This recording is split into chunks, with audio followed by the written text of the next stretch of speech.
हम आपसे बात करेंगे, ध्यान दीजिएगा, क्वांटिक इलेक्ट्रॉनों के ऊर्जा स्तर का प्रमाण। मतलब हमें स्पेक्ट्रम के प्रकार, हमारे पास दो तरह के स्पेक्ट्रम होते हैं, उत्सर्जन स्पेक्ट्रम और अवशोषण स्पेक्ट्रम की जानकारी हम लेंगे बेटा।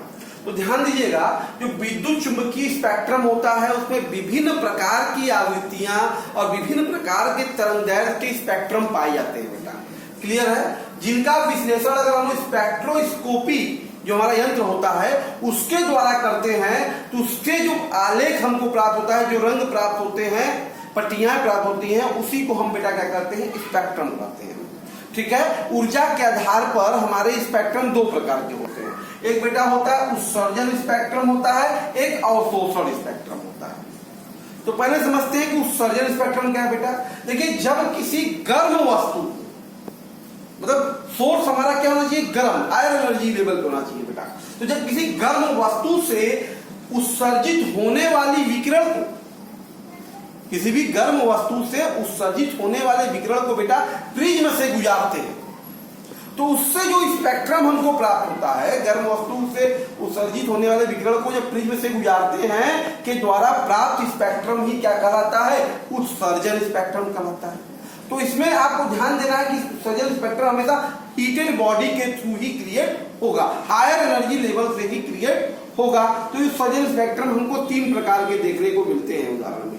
एक होता है बेटा हमारे पास सतत स्पेक्ट्रम, कंटिन्यूअस स्पेक्ट्रम होता है। ये क्या होता है बेटा, इस प्रकार के स्पेक्ट्रमों में रंगों की लगातार पट्टियां होती हैं। जो सतत स्पेक्ट्रम होते हैं बेटा उसमें रंग एक लगातार लाल, हरा, पीला, नीला, इस तरह से रंग लगातार आते रहते हैं। तो ऐसे स्पेक्ट्रम को हम लोग क्या कहेंगे बेटा, सतत स्पेक्ट्रम के नाम से जानेंगे। और ऐसे स्पेक्ट्रम हमेशा गर्म ठोस वस्तुओं से प्राप्त होते हैं या विद्युत लैंपों से प्राप्त होते हैं। आपने देखा होगा, अगर कोई बल्ब 100 वाट का बल्ब जल रहा होगा, आप अपने आंखों के द्वारा ऐसे करेंगे तो कई रंगों की आपको पट्टियां दिखाई देती हैं सतत, और भी रंग लगातार दिखाई देते हैं। तो ये एक प्रकार का सतत स्पेक्ट्रम है। तो विद्युत लैंप के द्वारा या कोई गर्म वस्तु है उसके द्वारा जो प्राप्त स्पेक्ट्रम होगा वो सतत स्पेक्ट्रम होगा। ध्यान दीजिए, इसका उदाहरण जानना बहुत जरूरी है। इंद्रधनुष जो बनता है बरसात के ठीक बजाय सूर्य का जो प्रकाश होता है उसके जो रेनबो बनता है बेटा, वह भी एक प्रकार का सतत स्पेक्ट्रम का ही उदाहरण होता है। क्लियर बेटा?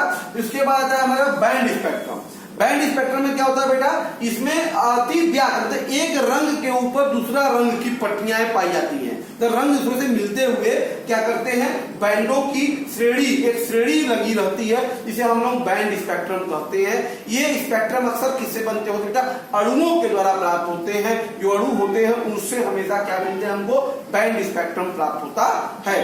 ध्यान दीजिएगा। तीसरा स्पेक्ट्रम हमारे पास बेटा है रेखीय स्पेक्ट्रम, लीनियर स्पेक्ट्रम। ये बहुत इंपॉर्टेंट है। ध्यान दीजिए बेटा, ऐसा स्पेक्ट्रम जो सतत ना हो, जो कंटिन्यूअस ना हो, बात समझ आ रहा है, जिसके बीच बीच में चमकीली रेखाएं हैं, उनके मध्य में कुछ काली रेखाएं भी प्राप्त होने लगती है, कुछ डार्क स्थान मिलने लगते हैं। चमकीली रेखाओं के बीच में क्या मिलने लगेंगे, आपको काले काले स्थान मिलने लगेंगे। मतलब कंटिन्यूटी यहाँ पे टूट गई, सततता जो रंगों की थी वो टूट गई। लाल रंग आया, फिर बीच में कुछ काला स्थान आ गया, फिर पीला रंग आया, फिर काला स्थान आ गया। तो इस तरह की जब बातें आती हैं बेटा, तो उसे हम लोग क्या कहते हैं, रेखीय स्पेक्ट्रम कहते हैं। ये स्पेक्ट्रम बेटा अक्सर गैसीय अवस्था में परमाणुओं के द्वारा प्राप्त होता है। जो परमाणु गैसीय अवस्था में है उनके द्वारा जो स्पेक्ट्रम मिलेगा वो रेखीय स्पेक्ट्रम होगा बेटा। हमेशा गैसीय परमाणु के द्वारा प्राप्त होना स्पेक्ट्रम क्या होता है, रेखीय स्पेक्ट्रम होता है। जैसे हाइड्रोजन का जो स्पेक्ट्रम होता है वो रेखीय स्पेक्ट्रम है। क्योंकि ये परमाणुओं के गैसीय अवस्था मिलता है, इसलिए बेटा हम इसको क्या करते हैं, परमाणु स्पेक्ट्रम के नाम से भी जानते हैं। तो ये था बेटा हमारा क्या था, उत्सर्जन स्पेक्ट्रम।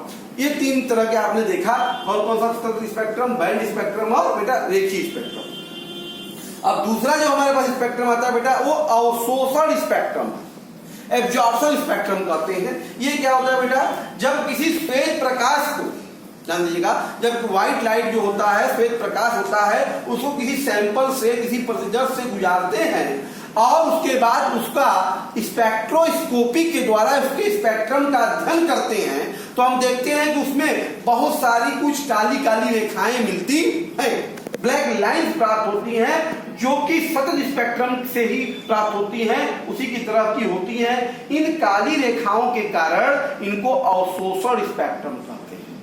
जिसमें काली रेखाएं पाई जाएंगी बेटा, वो अवशोषण स्पेक्ट्रम के थ्रू पाई जाती हैं। ऐसे स्पेक्ट्रम बेटा अक्सर प्रकाशमान पृष्ठभूमि में काले स्थान पाए जाने के कारण होता है, क्योंकि वहां पे ऊर्जा का अवशोषण होता है। तो ये अवशोषण स्पेक्ट्रम होता है बेटा। अगर इसमें हम मान लें, अगर हम पूछे, कभी कभी पूछे थे कि स्पेक्ट्रमी रेखाओं की संख्या कितनी होगी, ठीक है। अगर मान लिया जाए बेटा, यदि इलेक्ट्रॉन हमारा, यदि इलेक्ट्रॉन 90 ऊर्जा स्तर में स्थित हो तो बेटा स्पेक्ट्रमी रेखाओं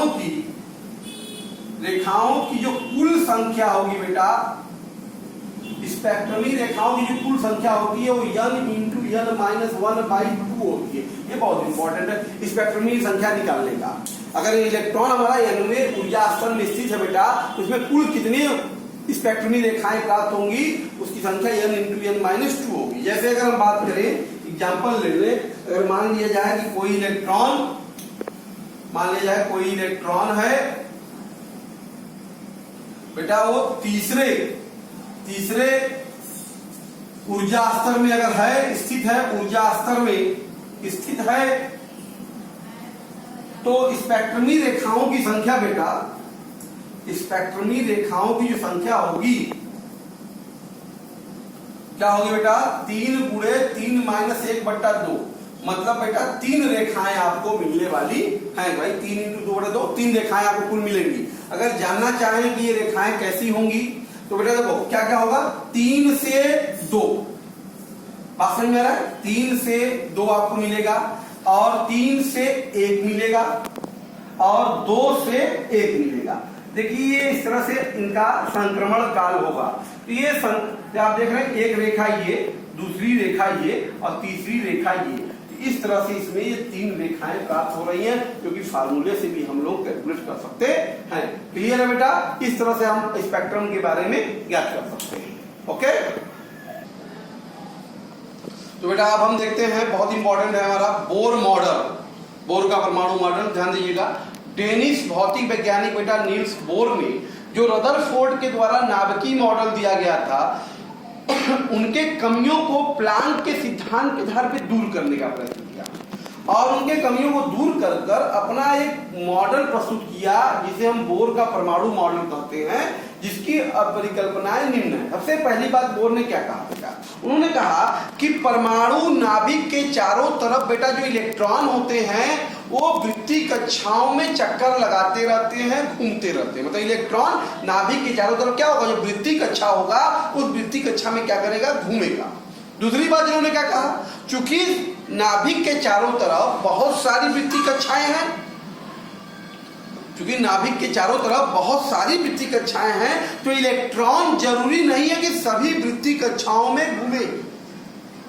क्लियर है बेटा? इसका मतलब इलेक्ट्रॉन नाभिक के चारों तरफ सभी वृत्तीय कक्षाओं में नहीं घूमता है। तो इलेक्ट्रॉन बेटा नाभिक के चारों तरफ सिर्फ और सिर्फ निश्चित कक्षाओं में ऊर्जा का बिना उत्सर्जन किए घूमता है। जो इलेक्ट्रॉन है वो नाभिक के चारों तरफ बेटा बिना ऊर्जा का उत्सर्जन किए एक निश्चित कक्षाओं में घूमता रहता है। फिर उन्होंने क्या कहा कि निश्चित कक्षा के बारे में इंफॉर्मेशन दिया कि कहाँ घूमता है, जहां ऊर्जा का उत्सर्जन नहीं होगा। तो उन्होंने कहा बेटा कि इलेक्ट्रॉन जो है नाभिक के चारों तरफ केवल उन्हीं निश्चित कक्षा में घूमेगा। इलेक्ट्रॉन जो है नाभिक के चारों तरफ केवल उन्हीं निश्चित कक्षा में घूमेगा जहां पर उसका जो कोणीय संवेग होगा बेटा वह h/2 पाई के क्या होगा, पूर्ण गुणज होगा। मतलब जहां पर कोणीय संवेग का मान h/2 पाई, 2h/2 पाई, 3h/2 पाई, इस तरह का मान जहां पाया जाएगा, मतलब कोणीय संवेग संरक्षित रहेगा, वहीं पर ये इलेक्ट्रॉन परिक्रमण करेगा और उसी में उसका जो है ऊर्जा का उत्सर्जन नहीं होगा। ऐसी कक्षाओं को ही हम बेटा स्थायी कक्षा के नाम से जानते हैं। अगर मान लीजिए बेटा कि यम द्रव्यमान का अगर कोई इलेक्ट्रॉन है, यम द्रव्यमान कोई इलेक्ट्रॉन v वेग से r त्रिज्या के वृत्तीय कक्षा में बेटा घूम रहा है, तो उसका जो कोणीय संवेग होता है बेटा m into v into R, मतलब mvr होता है कोणीय संवेग। ठीक है, तो बोर का सिद्धांत कहता है ना कोणीय संवेग क्या है, यह 2 पाई के पूर्ण गुणज होगा। इसलिए गणितीय रूप में हम लिख सकते हैं कि mvr बराबर n h अपान 2 पाई। n क्या है, पूर्ण संख्या है, इसका मान 1 2 3 4 5 ये सब होगा, फ्रैक्शन नहीं होगा। क्लियर है। और n को हम बेटा क्या कहते हैं, मुख्य क्वांटम संख्या कहते हैं। ये बेटा मुख्य कोश को प्रदर्शित करता है। n क्या है, जो ऊर्जा स्तर है उनके क्रम संख्या को प्रदर्शित करता है। तो ये वही कक्षाएं हैं जहां पे इनका कोणीय संवेग h/2 पाई के पूर्ण गुणज होगा और इसी में इलेक्ट्रॉन परिक्रमण करेगा, ऊर्जा का उत्सर्जन नहीं करेगा। तो इन्होंने कहा भाई अगर बोलने इलेक्ट्रॉन निश्चित कक्षाओं में या स्थायी कक्षाओं में ऊर्जा का उत्सर्जन नहीं करते हैं, खाली चक्कर लगाते रहते हैं। लेकिन जब यही इलेक्ट्रॉन बेटा किसी एक स्थायी कक्षा से किसी दूसरे स्थायी कक्षा में कूदता है, मतलब संक्रमण करता है, जब ये इलेक्ट्रॉन किसी एक ऊर्जा स्तर से दूसरे ऊर्जा स्तर में एक स्थायी कक्षा दूसरे स्थायी कक्षा में संक्रमण करेगा, तभी वो बेटा उस ऊर्जा स्तरों के अंतरालों की ऊर्जा को अवशोषित या उत्सर्जित करेगा। ध्यान दीजिए, अगर मान लिया जाए बेटा कोई इलेक्ट्रॉन E1 ऊर्जा स्तर से E2 ऊर्जा स्तर में अथवा E2 ऊर्जा स्तर से E1 ऊर्जा स्तर में संक्रमण कर रहा है, तो उनका जो अंतराल delta E E2 minus E1 होगा, इसी डेल्टा E जैसी ऊर्जा को यह विकिरण के रूप में उत्सर्जित करेगा अथवा अवशोषित करेगा।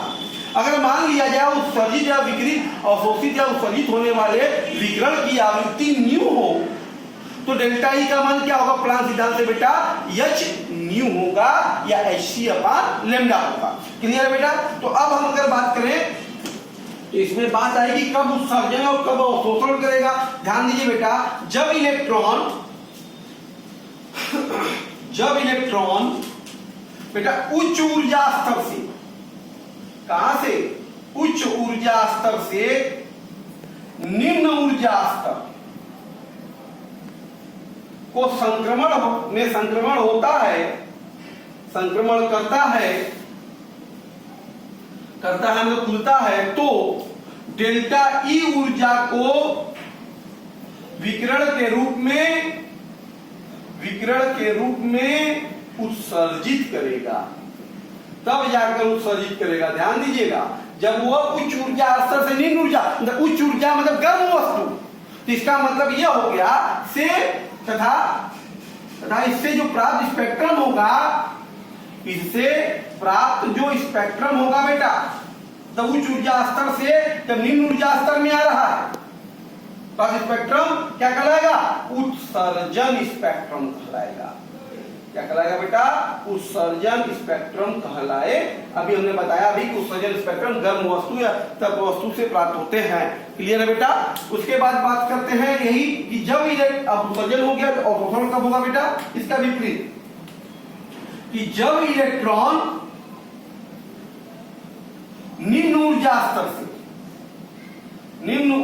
स्तर से उच्च ऊर्जा स्तर को संक्रमण करता है, माने कूदता है, करता है, तो डेल्टा ई ऊर्जा को विकिरण के रूप में अवशोषित करेगा। क्या करेगा बेटा, अवशोषित करेगा, तथा इससे प्राप्त स्पेक्ट्रम जो होगा इस समय बेटा ये अवशोषण स्पेक्ट्रम कहलाएगा। क्या कहलाएगा, ये अवशोषण स्पेक्ट्रम कहलाएगा। तो ये था बेटा बोहर का परमाणु मॉडल। तो बोहर ने अपने परमाणु मॉडल में इन बातों को व्यक्त किया। तो इनकी कमियां क्या हैं इस मॉडल की, आइए जानने की कोशिश करते हैं कि बोहर के परमाणु मॉडल की कमियां क्या है। देखिए बेटा, ये जो परमाणु मॉडल बोहर ने दिया, बोहर ने परमाणु मॉडल की कमियां क्या, डिमेरिट्स। पहली बात बेटा ध्यान दीजिए ये कि यह परमाणु मॉडल जो है बेटा, यह परमाणु मॉडल हाइड्रोजन परमाणु या बेटा हाइड्रोजन परमाणु की तरह एक इलेक्ट्रॉन वाले आयन क्या होंगे बेटा? जैसे He+, Li2+, Be3+ आदि एक इलेक्ट्रॉन वाले आयन के लिए ये जो मॉडल है बेटा हाइड्रोजन परमाणु या उस जैसा जिसमें एक इलेक्ट्रॉन होता है, उन पर ये मॉडल उनकी व्याख्या करता है। परंतु बेटा यह मॉडल जो है, ये मॉडल बहु इलेक्ट्रॉनिक परमाणु या आयन की व्याख्या नहीं करता। ठीक है, इसमें एक से अधिक इलेक्ट्रॉन होते हैं, वैसे आयन या परमाणुओं की इस मॉडल के द्वारा व्याख्या नहीं की जा सकती है। क्लियर है बेटा? इसके बाद दूसरी कमी है बेटा, ध्यान दीजिएगा, दूसरी कमी ये कि बेटा ये जो मॉडल है इसके द्वारा प्राप्त स्पेक्ट्रमों के जो प्राप्त स्पेक्ट्रम है, स्पेक्ट्रमों की सूक्ष्म संरचनाओं की व्याख्या नहीं की। ये मॉडल जो हमारे स्पेक्ट्रम प्राप्त होते हैं बेटा, उन स्पेक्ट्रम को जो उच्च विभेदन क्षमता वाले स्पेक्ट्रोस्कोपिक के द्वारा देखा गया तो पाया गया कि जो स्पेक्ट्रमी रेखाएं हैं वो असंख्य छोटे छोटे रेखाओं से मिलकर बनी हुई है। तो ऐसे जो इसका फाइन स्ट्रक्चर है, तो सूक्ष्म रेखाओं का जो ग्रुप है, उसके बारे में कोई भी इंफॉर्मेशन बोहर ने नहीं दिया। तो फाइन स्पेक्ट्रम जो है, स्पेक्ट्रम का फाइन स्ट्रक्चर जो है, उसकी व्याख्या करने में असफल रहे। तीसरी बात बेटा, जब ये परमाणुओं को जिनके स्पेक्ट्रम की व्याख्या करनी होती है बेटा, उन परमाणुओं को जब चुंबकीय क्षेत्र में रखते हैं, जब परमाणु कहां रखते हैं? चुंबकीय क्षेत्र में रखते हैं, तो इनकी स्पेक्ट्रमी जो रेखाएं हैं बेटा, स्पेक्ट्रमी रेखाएं विभक्त हो जाती हैं। क्या होती हैं? टूट जाती हैं, विभक्त हो जाती हैं। क्लियर? जिसे इस घटना को बेटा जिसे जीमन प्रभाव कहते हैं। क्या कहते हैं? जीमन प्रभाव कहते हैं। जब परमाणुओं को जिनके स्पेक्ट्रम का अध्ययन करना है, उनको जब चुंबकीय क्षेत्र में रखा जाता है, तो उनकी स्पेक्ट्रमी रेखाएं स्प्लिट अप हो जाती, टूट जाती है। तो इसकी व्याख्या ये जीमन प्रभाव है। तो ये जो मॉडल है, यह मॉडल बेटा जीमन प्रभाव की व्याख्या नहीं कर सका या करने में असफल रहा। तो ये था बोर का परमाणु मॉडल और उसकी कमियां। क्लियर है बेटा? हम बात करते हैं बोर की कक्षा में इलेक्ट्रॉन की बोर की कक्षा की त्रिज्या तथा कक्षा में इलेक्ट्रॉन का वेग तथा ऊर्जा का निर्धारण। ध्यान दीजिए बेटा, बहुत इंपॉर्टेंट है। तो हम कैलकुलेट करेंगे बोर की कक्षा की त्रिज्या क्या है, उसमें इलेक्ट्रॉन का वेग क्या है और उसकी ऊर्जा क्या है। बेटा मान लीजिए अगर कोई हमारा परमाणु नाभिक है जिस पर +Ze का आवेश है नाभिक पर, और इसके चारों तरफ बेटा ये NV कक्षा है, ये कौन सी कक्षा है बेटा? nवीं कक्षा है, जिसमें आर्यन त्रिज्या है और एक इलेक्ट्रॉन vn वेग से यम द्रव्यमान का इलेक्ट्रॉन घूम रहा है। क्लियर है बेटा? तो मान सकते हैं, माना यम द्रव्यमान का, यानी यम द्रव्यमान का इलेक्ट्रॉन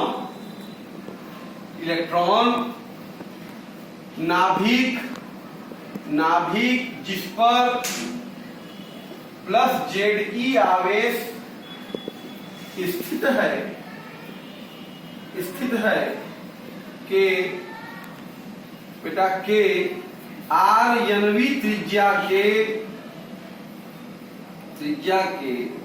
यनवी कक्षा में vn वेग से घूम रहा है ये। तो बेटा परिक्रमण करते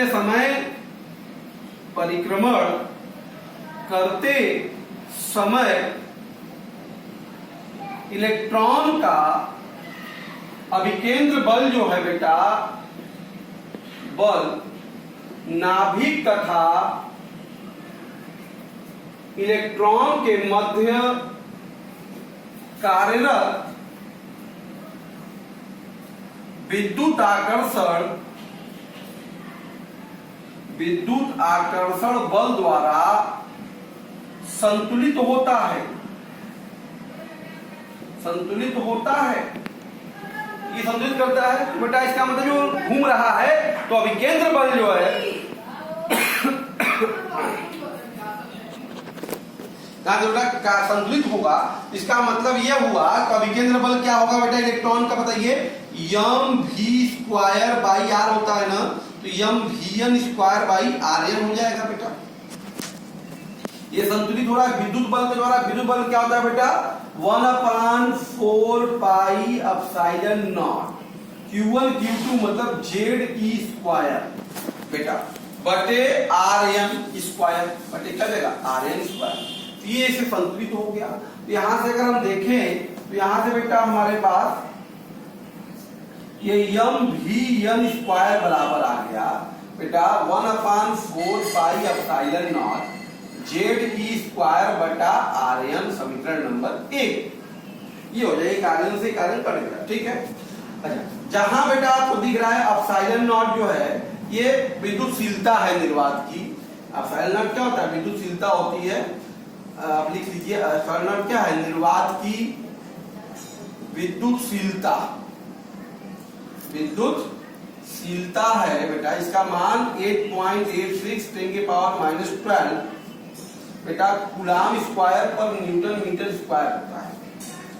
क्या होता है? कूलाम स्क्वायर पर न्यूटन मीटर स्क्वायर होता है। ठीक है। तो यहां से अगर हम अब बोर के सिद्धांत से बात करें, बोर के सिद्धांत से आपको पता है ना यम भी एन आर एन बराबर क्या होगा? एन एच बटा 2 पाई। तो बेटा यहां से भी एन बराबर कितना आ गया बेटा? एन एच बटा m in 2 pi into m into r n, समीकरण नंबर। तो बेटा यहां समीकरण ध्यान दीजिएगा, समीकरण 2 से यहाँ Vn का मान रख देंगे बेटा। हो गया यम Vn का मान हो गया बेटा यन एच बटा 2 पाई यम इंटू आर एन का होल स्क्वायर बराबर 1/4 पाई एप्सिलॉन नॉट बेटा Ze स्क्वायर बटा आर एन। बेटा यहाँ से अगर आप देखें तो ये हो जाएगा यन स्क्वायर एच स्क्वायर बटा 4 pi square m square r n square बराबर 1/4 पाई एप्सिलॉन नॉट बेटा Ze स्क्वायर बटा आर एन। तो अब आप देखें तो क्या क्या कट गया बेटा? एक यम से एक यम ये कट गया, ऊपर बचा यम स्क्वायर एच स्क्वायर बेटा। यहाँ 4 से 4 कट गया, एक पाई बचा। एक यम से यम कटा है, एक आर एन से बेटा एक आर एन, तो यहाँ बचा खाली आर एन। देखिए यम ये कट गया एन स्क्वायर 4 से 4, एक पाई कटा, यम आर एन से आर एन। यहाँ क्या बचा बेटा? Ze स्क्वायर बटा एप्सिलॉन नॉट ये बचा है बेटा। तो हमको चाहिए क्या आर्यन, तो आर्यन बराबर देखिए क्या हो गया, आर्यन बराबर बेटा हो जाएगा epsilon not N square H square बटा पाई यम जेड ई स्क्वायर। ये हो गई बेटा 91 कक्षा में किसी भी इलेक्ट्रॉन का त्रिज्या का मान, समीकरण नंबर 3। अच्छा, हम बात कर रहे हैं बेटा बोर की कक्षा। बोर की कक्षा क्या है? बोर की कक्षा बेटा वो H परमाणु, हाइड्रोजन परमाणु की पहली कक्षा है। क्या है? पहली कक्षा है, मतलब Z बराबर 1 और N बराबर 1 होगा। ये इसको कहते हैं बोर की कक्षा। तो यहां से अगर बात करें इसको R0 दर्शा दें, इसको R0 दर्शा दें बेटा, तो अपसाइलन का मान कितना है? 8.86 10 के पावर -12। N की वैल्यू 1 हो गई बेटा, h स्क्वायर 6.62 प्लांक निकाल गए, 10 के घाते -34, इसका क्या हो जाएगा? होल स्क्वायर हो जाएगा बेटा।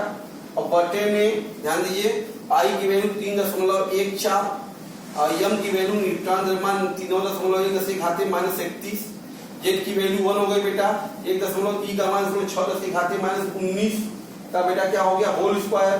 ये पूरा गुणा देखिए कांस्टेंट है, तो बार बार सवाल लगाते समय इस फार्मूले का प्रयोग करने से अच्छा कि इतना गुणा हम याद कर लें। तो बेटा ये पूरा मान जो आता है, ये जो पूरा मान आता है बेटा वो 0.529 एंगस्ट्रॉम आता है, समीकरण नंबर 4। तो बोर के कक्षा की जो त्रिज्या होती है बेटा वो 0.529 एंगस्ट्रॉम होता है। क्लियर है? यहां से हमको R0 मिल गया, बोर की कक्षा में इलेक्ट्रॉन का त्रिज्या मिल गया। तो यहां से अगर हम बात करें, अगर इसको कंपेयर करें बेटा समीकरण 3 से, समीकरण 3 से देखें तो आर्यन अगर लिखना चाहें तो क्या लिख सकते हैं बेटा? ये पूरा कांस्टेंट है, ये हो जाएगा बेटा R0 गुणे यन स्क्वायर और बटा जेड। तो ये समीकरण का प्रयोग करके समीकरण नंबर 5, इस समीकरण 5 से किसी भी परमाणु के 91 कक्षा की त्रिज्या आप निकाल सकते हैं, क्योंकि R0 बोर की कक्षा की त्रिज्या 0.529 एंगस्ट्रॉम होती है। और जो भी कक्षा निकालना है, पहली कक्षा इनका मान 1, दूसरी कक्षा इनका मान 2 रखकर हम निकाल सकते हैं। तो समीकरण 5 हो गया। अब आते हैं वेग निकालना। देखो समीकरण 3 से, समीकरण 3 से Rn का मान बेटा रख दो Vn में, Vn में रखने पर, Vn में रखने पर रख दिया तो बेटा ध्यान दो जरा थोड़ा। तो अगर हम लोग रख देते हैं अगर Vn, तो Vn हमारे पास देखिए क्या है? Vn है बेटा, Vn है आपके पास NH बटा 2 पाई यम और Rn। Rn देखिए क्या है? ये रखिए epsilon not N square H square और ऊपर गया तो पाई यम जेड ई स्क्वायर। तो Vn बराबर देखिए क्या कर दिया? पाई से पाई कट गया, एक यम से यम कट गया, NH से NH कट गया, तो ऊपर बचा जेड ई स्क्वायर। ध्यान दो, देखो NH कट गया, पाई पाई कट गया, यम यम कट गया, ऊपर बचा जेड और ई स्क्वायर बचा। और नीचे क्या बचा बेटा? 2 बचा। अब साइलेंट नॉट बचा, यन बचा, एच बचा। ये हो गया किसी भी परमाणु में 91 कक्षा में इलेक्ट्रॉन के वेग का फार्मूला। तो फिर से हम बात करें बोर की कक्षा में, बोर की कक्षा में इलेक्ट्रॉन का वेग। तो बोर की कक्षा का सेंस आपको पता है ना कि n बराबर 1 और z बराबर 1। यहां से इसको V0 कर दे बेटा, तो हो गया 1 गुणे 1.6 के घाते -19 का होल स्क्वायर और बटे 2 गुणे 8.86 10 के पावर -12। और बेटा n की वैल्यू 1 और h की वैल्यू 6.6762 10 के पावर -34। तो ये गुणा बार बार करने से अच्छा है कि हम एक बार में ही चेक कर ले। तो बेटा ये गुणा जो आ जाएगा आपके पास, तो बता रहा हूं आपको 2.18 10 के घाते 8 सेंटीमीटर प्रति सेकेंड। तो बेटा बोर की कक्षा में जो इलेक्ट्रॉन का वेग होता है वो 2.18 10 के घाते 8 सेंटीमीटर प्रति सेकेंड होता है, याद रखिएगा। तो यहां से अगर समीकरण 6 से बात करें, समीकरण 6 से, तो तो यहाँ से अब हमारा किसी भी कक्षा में इलेक्ट्रॉन का वेग बेटा क्या हो जाएगा बताइए, ये सारे वैल्यू कांस्टेंट है, तो जेड होगा इंटू वी नॉट होगा और बटे एन होगा। तो इस फार्मूले से समीकरण 7 से हम लोग बोर की कक्षा में किसी भी इलेक्ट्रॉन का वेग निकाल सकते हैं Vn बराबर z into v nought by n से। क्लियर है बेटा। अब बात आई ऊर्जा निकालनी है आपको, क्या निकालनी है बेटा, ऊर्जा। तो ध्यान दीजिए जरा ऊर्जा के बारे में। तो पहला काम बेटा 11वीं कक्षा में इलेक्ट्रॉन की स्थिति ऊर्जा क्या होगी, ध्यान दीजिए, स्थिति ऊर्जा। स्थिति ऊर्जा बेटा Pe बराबर हो गया -1/4 pi epsilon not Q1 Q2, तो Ze² बटा Rn होगा। ये पोटेंशियल एनर्जी है। तो यहां से वैल्यू हो गई -1/4 पाई एप्सिलॉन नॉट Ze²।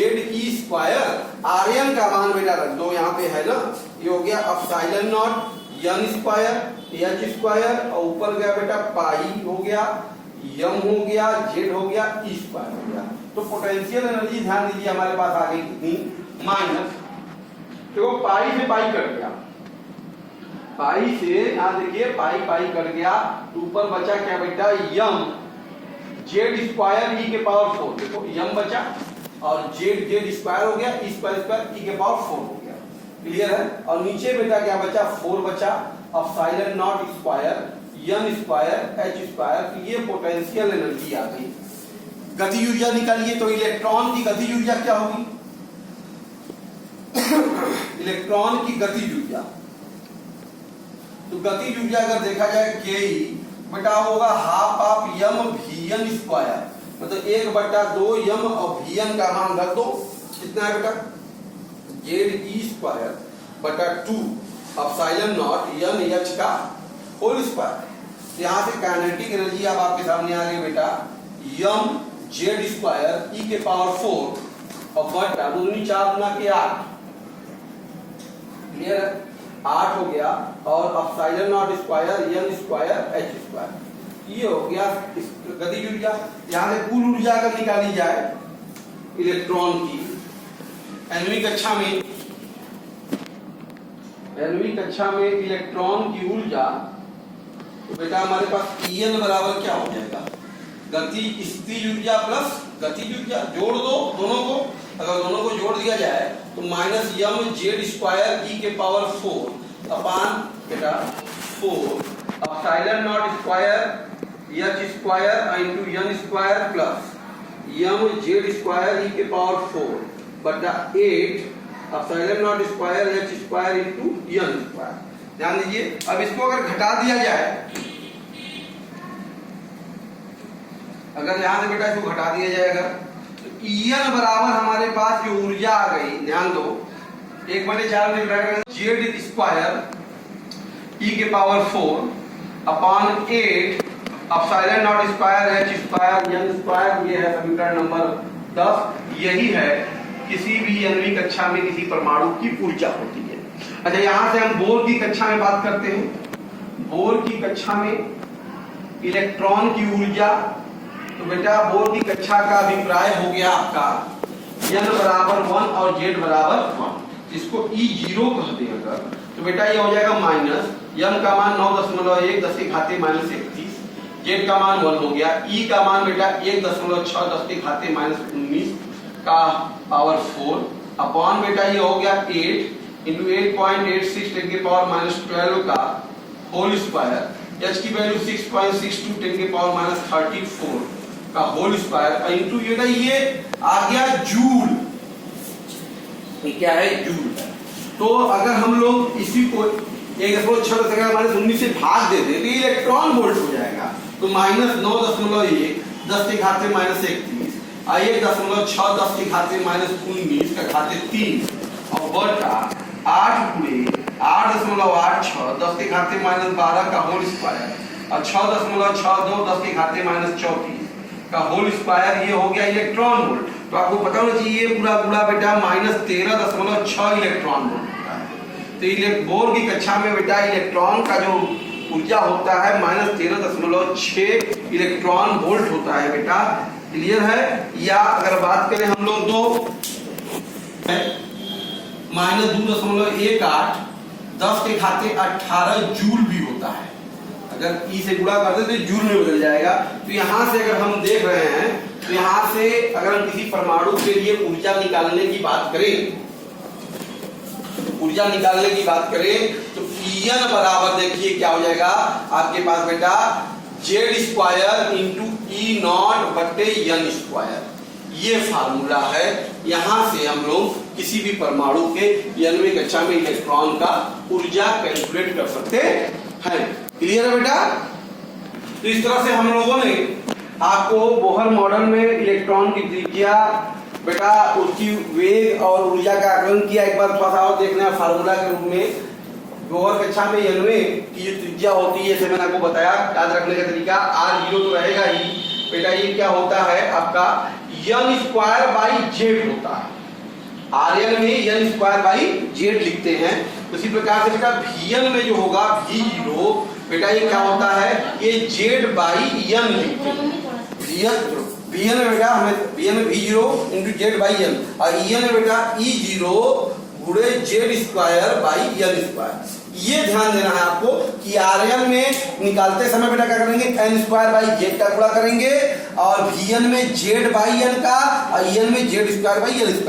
और सारा मान तो बताइए। R0 का मान आपको मैंने बताया 0.529 एंगस्ट्रॉम। V0 का मान बता दिया 2.18 10 के घाते 8 सेंटीमीटर पर सेकेंड। और E0 का मान मैंने आपको बता दिया -13.6 इलेक्ट्रॉन वोल्ट, या कह सकते हैं -2.18 10 के घाते 18 जूल। ये बहुत इंपॉर्टेंट फार्मूला है बेटा, आपको बहुत ज्यादा इंपॉर्टेंट कंपटीशन में, बोर्ड एग्जाम में क्वेश्चन लगाने में बहुत ज्यादा मदद देने वाला है। इसके बाद आता है बेटा हाइड्रोजन। ध्यान दीजिएगा, इसके बाद जो आता है हमारे पास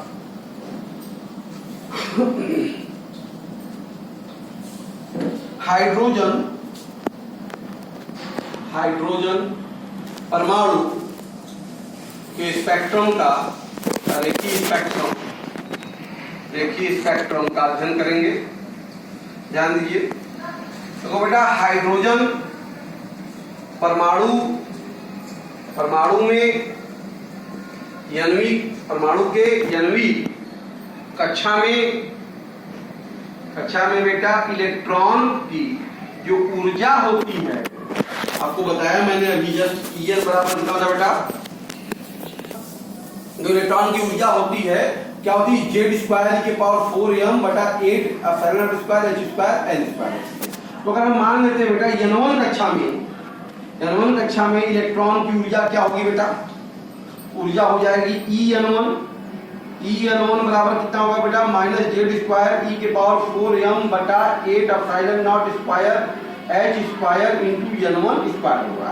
इसी प्रकार से N2 कक्षा में इलेक्ट्रॉन का जो ऊर्जा होगी बेटा वो EN2 हो जाएगा -Z²e⁴m/8ε0² ठीक है। अगर मान लिया जाए यदि इलेक्ट्रॉन का संक्रमण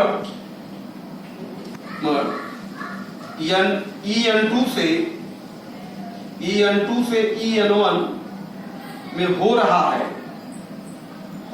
है तो बेटा इनका जो ऊर्जा परिवर्तन होगा डेल्टा E, वो क्या होगा, EN2 -EN1 होगा।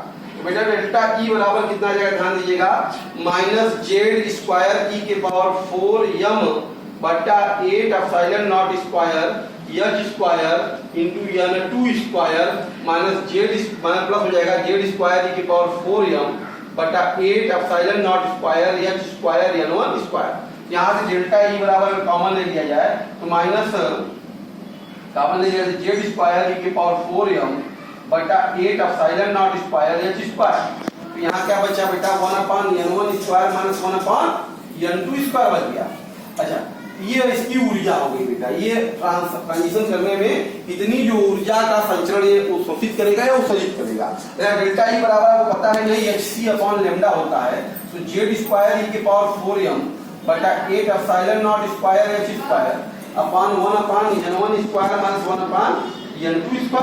यहाँ बेटा 1/λ बराबर क्या हो गया, जेड स्क्वायर ई के पावर 4m बटा 8 epsilon nought square h cube into c upon n1 square minus 1 upon n2 square. इसी फार्मूले को बेटा लिख देते हैं 1 अपॉन लैम्डा बराबर r h into 1 upon n1 square minus 1 upon n2 square. ये संक्रमण में संदर्भ के लिए फार्मूला है समीकरण नंबर 4।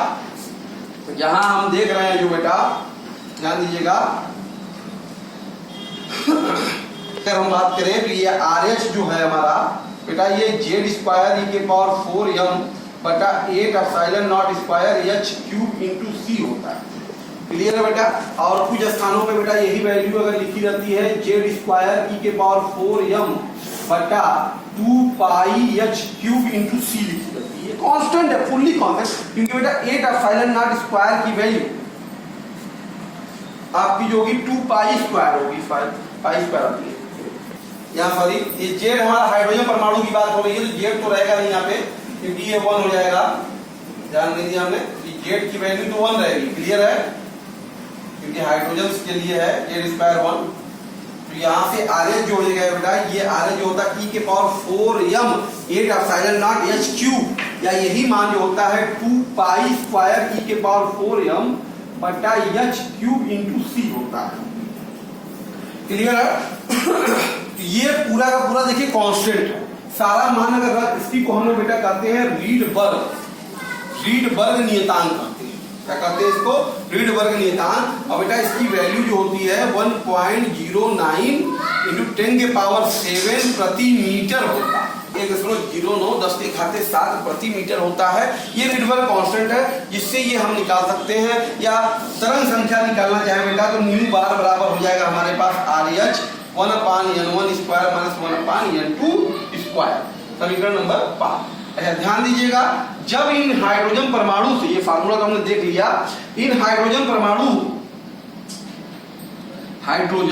बेटा परमाणु का जो स्पेक्ट्रम है, परमाणु के स्पेक्ट्रम में बेटा पांच श्रेणियां पाई जाती हैं। कितनी श्रेणियां पाई जाती है बेटा? 5 श्रेणियां पाई जाती है, जिनको एक एक करके हम जानते हैं। सबसे पहले हमारे पास बेटा जो पाई जाती है श्रेणी, पहला है आपके पास बेटा वो है लाइमन श्रेणी। क्या बेटा? लाइमन श्रेणी, लाइमन सीरीज बेटा इलेक्ट्रॉनों का संक्रमण बेटा उच्च ऊर्जा स्तर से, n2 बराबर उच्च का मतलब क्या? 2, 3, 4, 5 से प्रथम ऊर्जा स्तर में, कहा बेटा?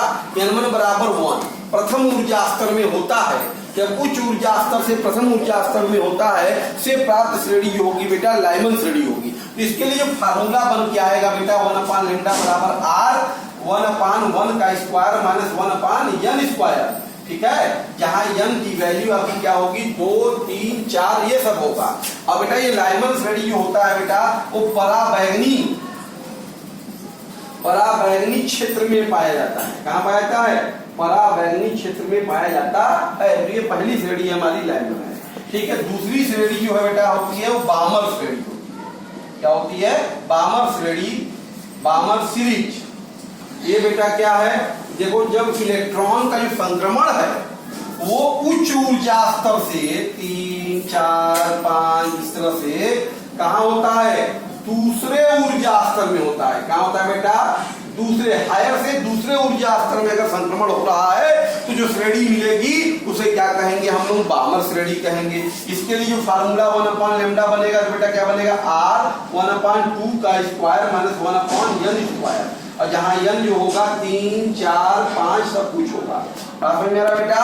और ये श्रेणी जो होती है बेटा ये दृश्य है बामर, दृश्य प्रकाश क्षेत्र में उपस्थित होता है। कहां उपस्थित होता है बेटा? ये दृश्य प्रकाश क्षेत्र में उपस्थित होता है।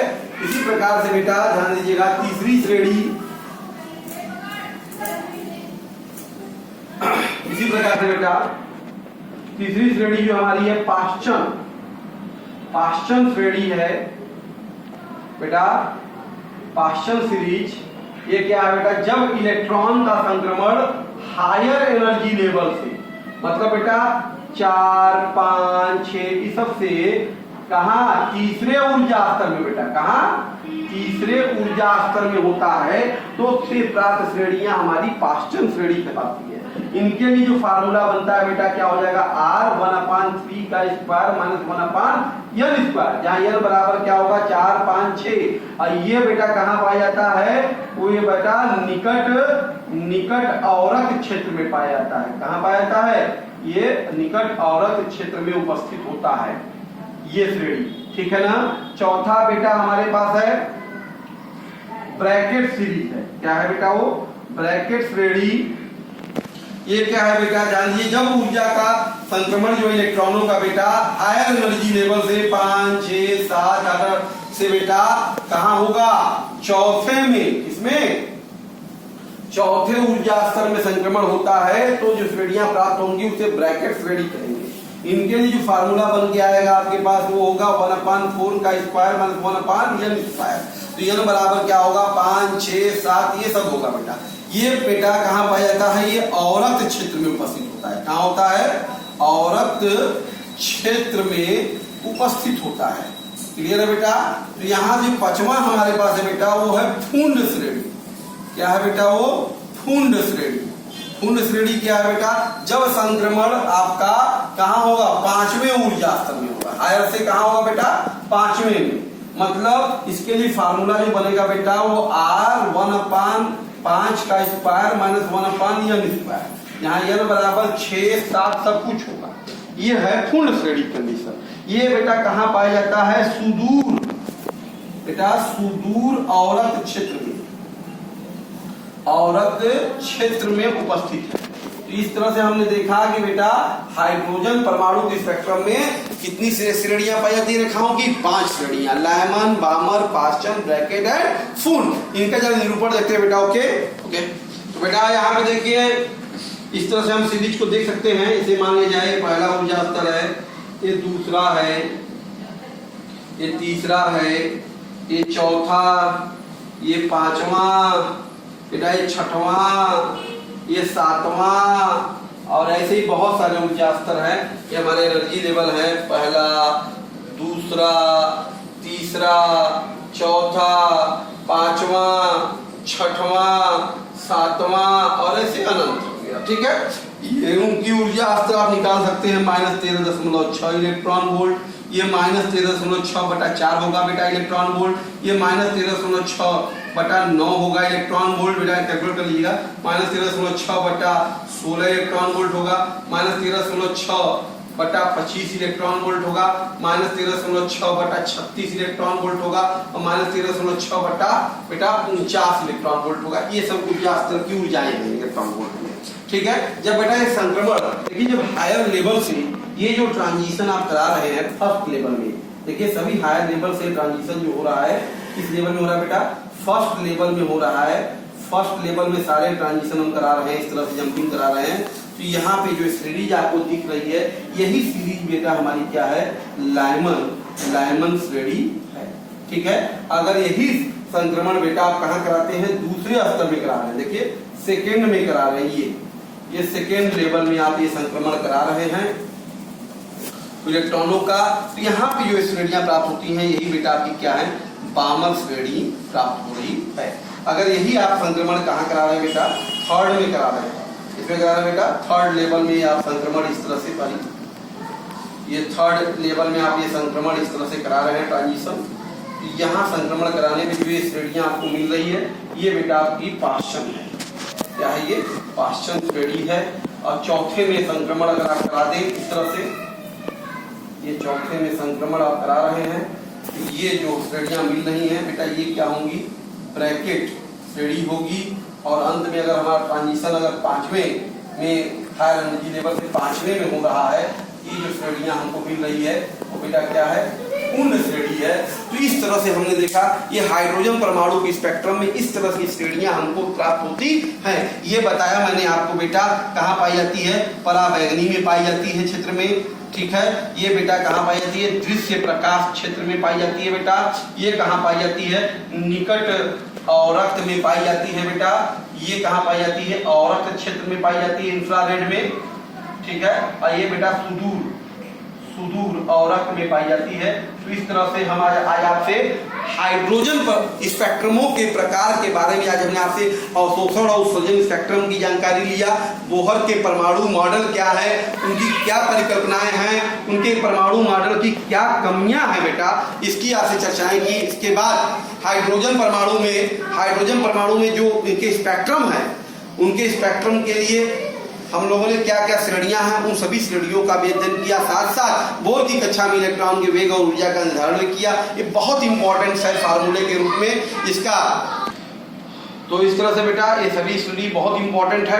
इसके क्वेश्चन कंपटीशन में अक्सर आया करते हैं बेटा, ठीक है। इसको रिवाइज कीजिए। इसमें जो प्रॉब्लम प्रैक्टिस है एनसीईआरटी के और कंपटीशन के हम लोग नेक्स्ट वीडियो में आपसे अपलोड भी करेंगे। Okay, thank you.